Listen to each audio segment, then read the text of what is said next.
सभी लोगों को जय भीम, जय बिरसा, जय मंडल और सतरंगी सलाम। और सबसे पहले धम्म चक्र परिवर्तन दिवस की बहुत बहुत बधाई। आज ही के दिन 14 अक्टूबर 1956 को अशोक विजयदशमी पड़ी थी। मतलब जब सम्राट अशोक ने कलिंग युद्ध किया, उसके 10 दिन बाद, उस विजय के बाद बौद्ध धर्म को अपनाया था, सहिष्णुता के मार्ग पर चलने का प्रण लिया था। और प्रण ही नहीं लिया था, अपने बच्चों को देशों विदेशों में भी भेजा कि बौद्ध धर्म का प्रचार प्रसार किया जाए। और आज ही के दिन अपनी पत्नी सहित बाबा साहब ने अपने अनुयायियों के साथ में बौद्ध धर्म को अपनाया था। इसीलिए सबसे पहले मैं उसको आपको हार्दिक बधाई देती हूँ। दूसरी बात कि जिस कार्यक्रम के लिए हम यहाँ हैं, सामाजिक न्याय की मसीहा किताब के लिए आज हम लोग यहाँ पर हैं। और क्योंकि पहला शब्द ही है सामाजिक न्याय, तो हमको ये समझने की जरूरत है कि सामाजिक न्याय मतलब क्या है। बहुत इजीली, बहुत आराम से नेता हो या कोई भी व्यक्ति हो, बहुत आसानी से इसका इस्तेमाल करते हैं। सामाजिक न्याय क्या है? सामाजिक न्याय सबसे पहला जो सबसे पहले जिस व्यक्ति के बारे में कि 20 लोगों के बड़े बड़े कहते हैं ना कि विचारक हुए, मसीहा हुए, उनके नाम है इस किताब में, उनके ऊपर चैप्टर्स लिखे गए हैं। पर किताब की शुरुआत ही हुई है राम मनोहर लोहिया से। राम मनोहर लोहिया की पुण्यतिथि हमने मनाई थी 12 अक्टूबर को।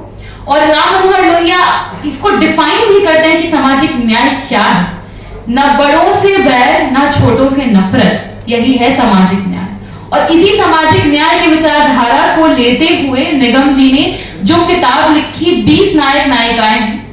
पर क्योंकि खुद भी आप अपने भीतर, अपने आसपास एनालाइज कीजिए, जैसे कि इस कमरे में भी महिलाओं की संख्या कम है, नगण्य जैसी है, थोड़ा वैसा ही मुझे किताब में दिखा। और किताब की सीमा होती है, पन्नों की सीमा होती है।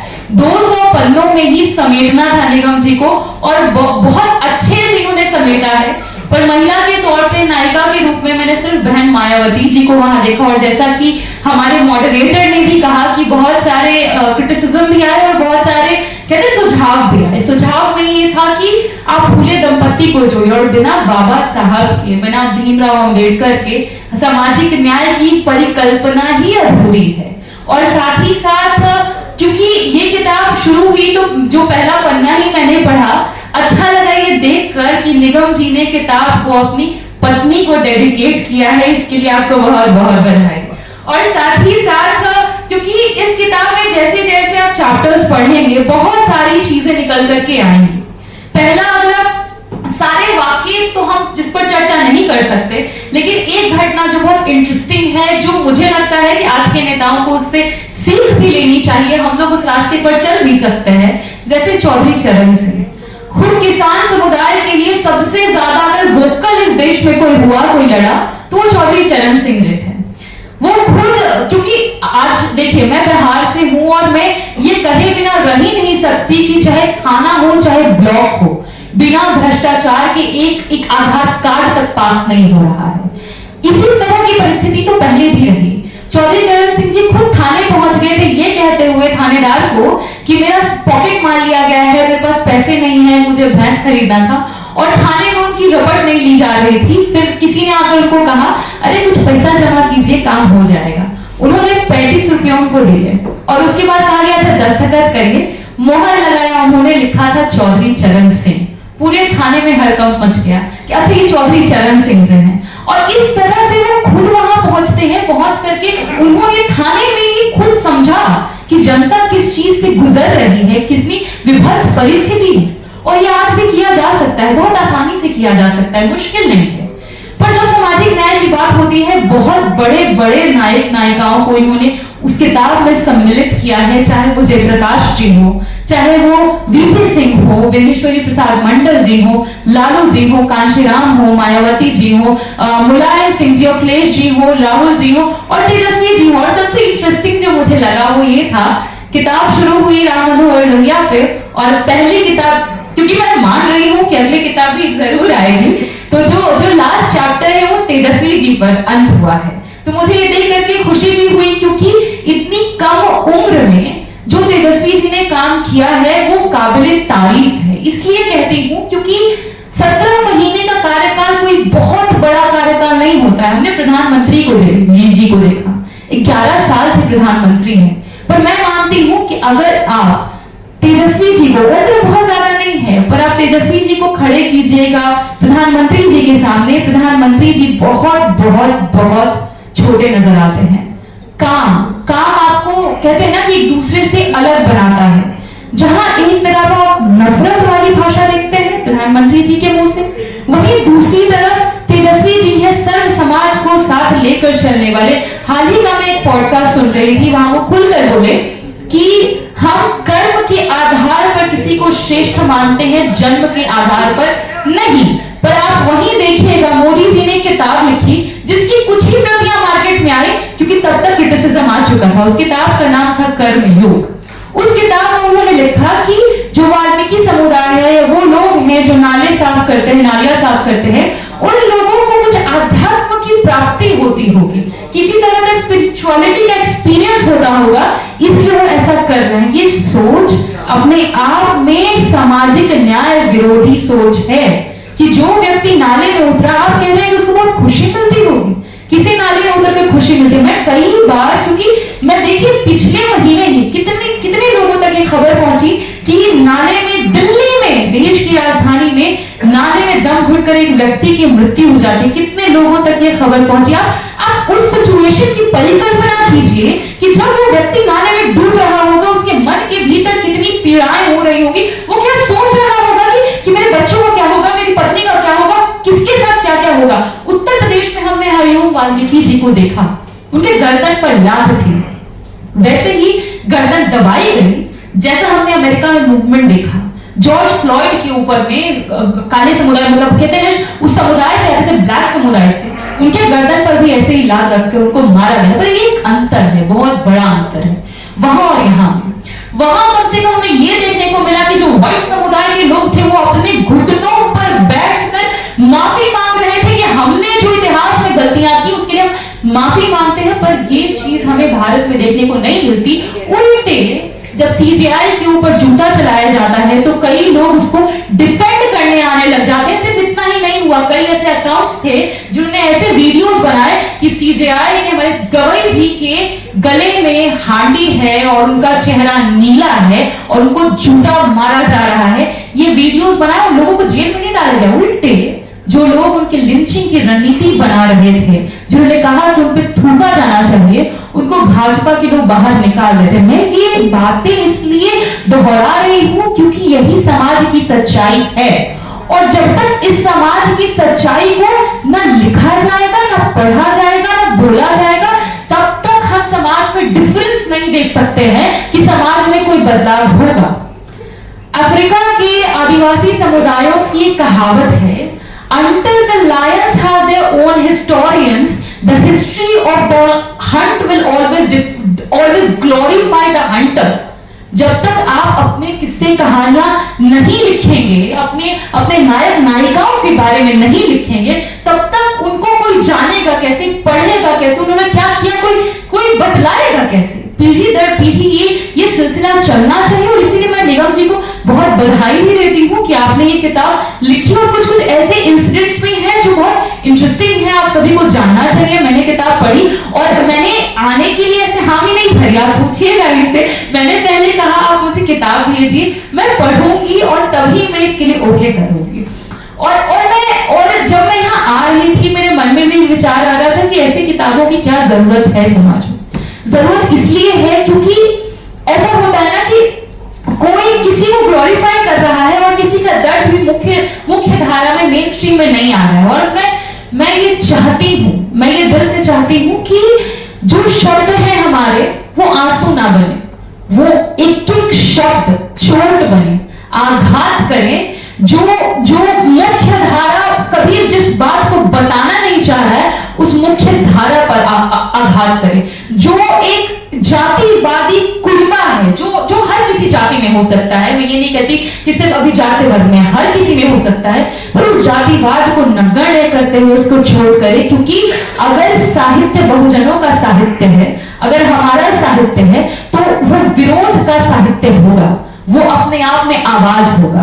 और इसीलिए मैं इस किताब की आज जो सेरेमनी है उसमें मैं आई भी हूं ताकि मैं अपनी बातों को शेयर कर पाऊं कि देखिए कि कैसे इतिहास लिखा जाता है, किनका इतिहास लिखा जाता है, कैसे कैसे परसेप्शन करे जाते हैं, कैसे नैरेटिव्स बनाए जाते हैं।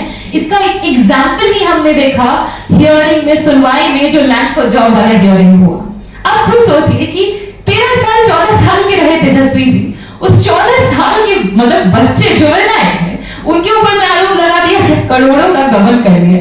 अब बताइए, मतलब एक लेटर है, मैं कहूं कि अगर आपको समय मिले तो गोपालगंज से रायसेना किताब में ये जो फिलिप की एक लेटर है उसको जरूर पढ़िए। उसमें वो लिखते हैं कि लालू जी अगर एक बार कह देते तो पूरा समाज अपना घर वर बेच करके उनके सामने आके खड़ा हो जाता, क्योंकि वो लोग इतना प्रेम करते थे। लालू जी को पैसों की क्या आवश्यकता। आप खुद सोचिए, उन्होंने जो बॉन्ड बनाया लोगों से, वो कोई मटेरियलिस्टिक बॉन्ड नहीं था। जिस समय किडनी ट्रांसप्लांट होना था, कई लोग खुद जाकर के बैठे थे बाहर, बोल रहे थे हम लालू जी को किडनी देने आए हैं। सोच लीजिए, जीवन दान से बड़ा कोई दान नहीं होता है। और उसके लिए वो लोग आए हुए थे क्योंकि वो आत्मा का जुड़ाव है, आत्मीय जुड़ाव है, और ये जुड़ाव सामाजिक न्याय पसंद लोग ही कर सकते हैं, क्रिएट कर सकते हैं, बना सकते हैं। और इसीलिए ऐसी किताबों की आवश्यकता भी है जो सच्चाई को सामने लेकर के आए, जो ये बताए कि नहीं, तुम अगर हमारे नायक नायिकाओं के ऊपर दाग लगाओगे, कीचड़ फेंकोगे, तो हम उसको स्वीकार नहीं करेंगे। इसलिए ऐसी किताबों की आवश्यकता भी है। इसलिए और आज की सेरेमनी के लिए मैं एक कविता भी मुझे बहुत पसंद आई थी, जो बहुत इसको डिफाइन करती है, तो उसको मैं लेकर के भी आई थी कि आपके सामने पढ़ूंगी। ये डॉक्टर सीवी भारती की कविता है। हमारी भागीदारी के लिए योग्यता की शर्त कब तक फेंकोगे तुम, अपना मकर जाल हम पर, घबराओ नहीं, समय आ रहा है जब हम भी बनेंगे तुमसे दौड़ने की शर्त, जीतेंगे बाजी, तोड़ेंगे तुम्हारे दर, सुनो परिवर्तन की सुगबुगाहट, हवा का रुख पहचानो पहचानो पहचानो। हवा का रुख बदल रहा है, और यही जो किताब लिखी गई है, मैं ये मानती हूँ और जानती भी हूँ, कई ऐसी किताबें लिखी जाएंगी। एक कहानी में आपके बीच शेयर करूं अगर समय है तो, एक कहानी बस शेयर कर रही हूँ। ये है कि मैं खुद कहीं सफर कर रही थी, मुझे एक व्यक्ति मिले, नाम काल्पनिक बता रही हूँ क्योंकि कई बार ऐसा होता है कि आप वो कहानियां शेयर करेंगे तो हो सकता है उनकी नौकरी पर भी खतरे आ जाएं। दिनेश राम, ये वो व्यक्ति है जो मुझे खुद मिलने आए और बोले कि मैम हमको आपको कुछ बताना है। बोले बताइए। वो आए, वो हमको बोले कि हम लोग अपने घर में सिर्फ एक तस्वीर रखे हैं जिसकी हम पूजा करते हैं। लेकिन बोले कौन? तो बोले लालू जी। और फिर मैं सोची कि क्यों, मैंने पूछ भी लिया क्यों। तो वो बोले कि मेरे पिताजी जमींदारों के यहाँ बंधुआ मजदूर थे, मजदूरी करते थे, और उनसे पेपर पर ठप्पा लगवा लिया गया क्योंकि उनको साइन करना नहीं आता था। कर्ज उनके नाम पर उठा लिया गया, उनको पता तक नहीं था। और जब बैंक के अधिकारी उनसे पैसा लेने आए, उनको थाने लेकर के गए, तब ये रो रहे थे। रोते रोते ये और उनका पूरा परिवार लालू जी के यहाँ पहुंचा और बताई परिस्थिति। लालू जी ने फोन किया, ना सिर्फ उनके पिता को छुड़वाया, 14 कट्ठे जमीन उनको दिया, और उस पर काम करते हुए आज वो उस परिस्थिति में पहुंचे हैं कि आत्मसम्मान के साथ जी पा रहे हैं, जिंदगी बिता पा रहे हैं। ऐसी कई कहानियां हैं। इन कहानियों को क्रमबद्ध करने की जिम्मेदारी हर उस व्यक्ति की है जो सामाजिक न्याय पसंद है। और मैं सामाजिक न्याय की अवधारणा में सिर्फ कहते हैं ना कि दलित, पिछड़े, अति पिछड़े, आदिवासी, मुसलमान ही नहीं है, अभिजात वर्ग के लोग भी। आप खुद सोचिए, अगर वीपी सिंह नहीं होते तो मैं शायद यहाँ मौजूद नहीं होती। पिछड़ों के आरक्षण को ला करके, मंडल मसीहा यूं ही नहीं कहा जाता है, पिछड़ों के आरक्षण को उन्होंने इंप्लीमेंट किया। अर्जुन सिंह ने यूनिवर्सिटीज में इंप्लीमेंट किया, और उसके चलते आज पिछड़े तबके यूनिवर्सिटी पहुंच पाए, क्योंकि वो रिजर्वेशन नहीं होता तो शायद हम लोग यहाँ नहीं होते। और सामाजिक न्याय की जरूरत इसलिए भी है क्योंकि सामाजिक न्याय को एक अलग सोचने का तरीका और विजन देता है। जैसे कि एक लेख है राम मनोहर लोहिया जी का, निराशा के ऊपर, कि जब निराशा का माहौल हो तो आप क्या करते हैं। वो सारी बातें करते हैं कि आपको डरना नहीं, घबराना नहीं। एक बात उन्होंने कही, जैसे कि यूरोप में हो, अमेरिका में हो, अवसर की समानता के ऊपर बात की जाती है कि सबको समान अवसर हो, पर यहाँ विशेष अवसर की अवधारणा ही सामाजिक न्याय से निकली हुई अवधारणा। विशेष अवसर मतलब अफर्मेटिव एक्शंस के थ्रू इक्वल अपॉर्चुनिटी में इक्विटेबल अपॉर्चुनिटी क्रिएट करना। तो ये काम सामाजिक न्याय पसंद लोग ही कर सकते हैं। तो मेरा यही मानना है कि जिन 20 लोगों के नाम है, जिसमें सिर्फ एक महिला है, बहन मायावती जी, जिनका दिल से बहुत मैं सम्मान करती हूँ, और बहुत मजबूत महिला है वो तस्वीर इतिहास की सबसे इंपॉर्टेंट, सबसे मजबूत तस्वीर है जब वो अंदर घुस रही होती है सदन में और सभी लोग उनके सम्मान में खड़े होते हैं। मैं चाहती हूँ कि ये तस्वीर हर बार इस देश में देखी जाए, इस तरह की तस्वीरें जब महिलाएं आगे निकले, वंचित तबका आगे निकले और सभी लोग ससम्मान खड़े हो। तस्वीर बदले से ऐसा ना लगे कि एक महिला है, क्योंकि इसमें देश मतलब ये देश हो, पूरी दुनिया की सबसे क्रांतिकारी महिला फूलन देवी जी इसमें नहीं थी।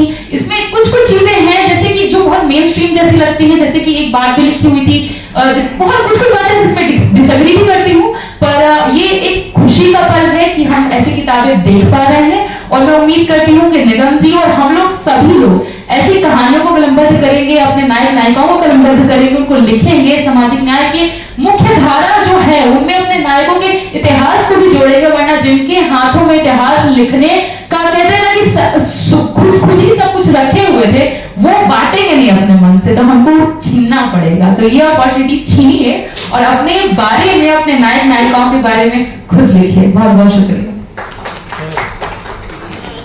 बहुत बहुत शुक्रिया प्रियंका जी, आप सबने उनको सुना और इस किताब की उपयोगिता पर, इसकी प्रासंगिकता पर और इसकी जरूरतों पर उन्होंने प्रकाश डाला। बड़ी सावधानी से अपनी बात कहती हैं, बड़ी मजबूती के साथ अपनी बात कहती हैं। और मेरा भी ले लीजिए। एक तो ये जो आगे की दो दीर्घाएं बैठी हैं, आप लोग बहुत डिस्टर्ब कर रहे हैं। थोड़ी सी आप शांति बनाए रखेंगे, तकलीफ होती है। मतलब एक तो आप बार बार जाना थोड़ा ठीक रखिए। तो प्रियंका जी बात कर रही थी, बात उन्होंने लोहिया जी से शुरू की थी, तेजस्वी जी, लालू जी तक उनकी बात आई थी। एक रील वायरल होती है जिसमें लालू जी